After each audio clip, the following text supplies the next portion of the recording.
विधानसभेचा निकाल लागलाय आणि 48 तास उलटले तरी अद्यापही महायुतीच्या मुख्यमंत्रीपदाचं नाव निश्चित झालेलं दिसत नाहीये।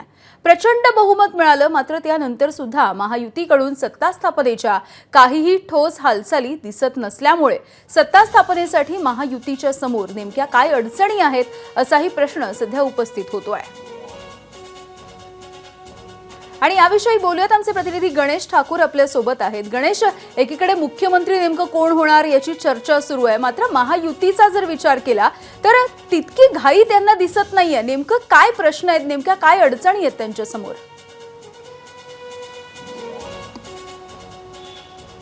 यामिनी, मी काही वरिष्ठ पातळीवरती काही नेत्यांशी बोललो। त्यांचं असं म्हणणं आहे की घाई आम्हाला यासाठी नाही आहे, कारण जे काय करायचं योग्यरित्या आणि ठोस आणि मजबूत करायचं आहे। प्रामुख्यानं देवेंद्र फडणवीस आजच्या घडीला हे फ्रंट रनर आहेत आणि जवळपास त्यांचं नाव निश्चित झाल्याचं बोललं जात आहे, पण प्रयत्न केले जात आहेत।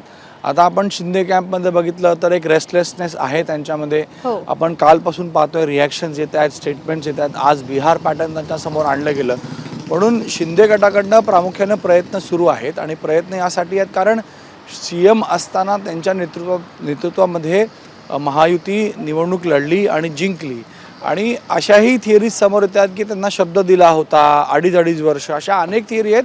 आणि यामिनी, एवढं क्लिअर मॅन्डेट असताना तिन्ही पक्षांना यश मिळालं तर तिन्ही पक्षांना असं वाटत असेल की आता आपला मुख्यमंत्री व्हावा। त्यामुळं शिंदे गटाकडनं ज्या हालचाली सुरू आहेत आणि कोणालाही न दुखवता हा निर्णय घ्यायचा आहे, म्हणून सगळ्यांना समजवावं लागेल, सगळ्यांना आताची घडी पुढे आपण कसं गेलं पाहिजे, पुढच्या आपल्या काही टार्गेट्स आहेत, पुढचे आपले काही प्लॅन्स आहेत महायुतीचे, हे सगळं सांगून समजूनच निर्णय घेण्यात येईल। त्यासोबतच भाजप पक्षश्रेष्ठीनं अद्याप विचारपूर्वक सगळे निर्णय घेतात। आपण मध्य प्रदेश, राजस्थान इथं पाहिलं की जे नावं होती त्यांच्या नावांच्या पलीकडे असं नाव समोर आलं ज्याच्याबद्दल कोणी विचारही केला नव्हता, म्हणून भाजप पक्षश्रेष्ठी याला कसं पाहते। RSSचं इंटरफेरन्स याच्यामध्ये निश्चित असेल।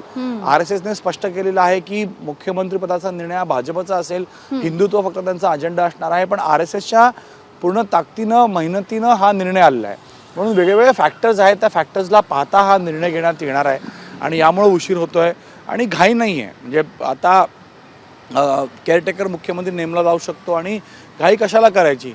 दुसरं आहे की काही मुहूर्त पाहिला जातोय का, तर तसं नाही आहे। हे सगळ्यांना शांत करून सगळ्यांना एक पेजवर आणण्याचा प्रयत्न आहे आणि जो लीड करणार आहे त्या व्यक्तीचं एक्सेप्टन्स, त्या व्यक्तीच्या पुढच्या 5 वर्षांचं प्लॅन भाजप पक्षश्रेष्ठींचा असेल, RSSचा असेल, यामुळे हा उशीर होतोय। निरीक्षक नेमले गेले नाही आहेत, एक प्रोटोकॉल आहे, एक प्रोसिजर आहे। निरीक्षक नेमले जातात, त्यानंतर ते राज्यामध्ये येतात, बैठक घेतात, नेता निवडला जातो, त्यानंतर नावाची चर्चा आणि हे होते, पण तेही झालेलं नाही। पण ते का झालं नाही आहे याबद्दल कोणालाही स्पष्टता नाही आहे। आज दिल्लीत नेते जाणार असं बोललं जात आहे, दिल्लीत तिन्ही नेते जात आहेत, देवेंद्र फडणवीस आणि मुख्यमंत्री देखील जाणार आहेत, पण दिल्लीत बैठकीसाठी जाणार नाही आहेत, तर लोकसभा स्पीकर ओम बिर्ला यांच्या मुलीच्या लग्नाचं रिसेप्शन आहे ते करून ते पुन्हा येणार आहेत, म्हणून आजही बैठक नाही आहे। म्हणून माझी माहिती अशी आहे की 29 तारखेला शपथविधी असू शकतो, होऊ शकतो, भाजपचा मुख्यमंत्री असेल असं अद्याप क्लिअर आहे, पण शिंदेंचे प्रयत्न सुरू आहेत, तर शिंदेंसोबत चर्चा सुरू आहे। यासोबतच भाजपचा मुख्यमंत्री कोण, तर देवेंद्र फडणवीस हे फ्रंट रनर आहेत, मला वाटतं देवेंद्र फडणवीस होतील, पण भाजपमध्ये जे आपण विचार करतो त्या विचाराच्या पलीकडे अनेक वेळेला गोष्टी होतात, म्हणून भाजपमध्ये काय वेगळा विचार सुरू आहे का अशीही चर्चा आहे।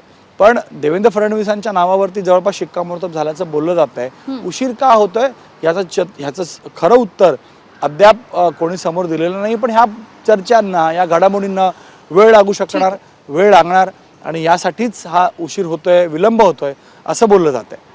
अगदी धन्यवाद गणेश, तुम्ही दिलेल्या या माहितीसाठी। ABP माझा, उघडा डोळे बघा नीट।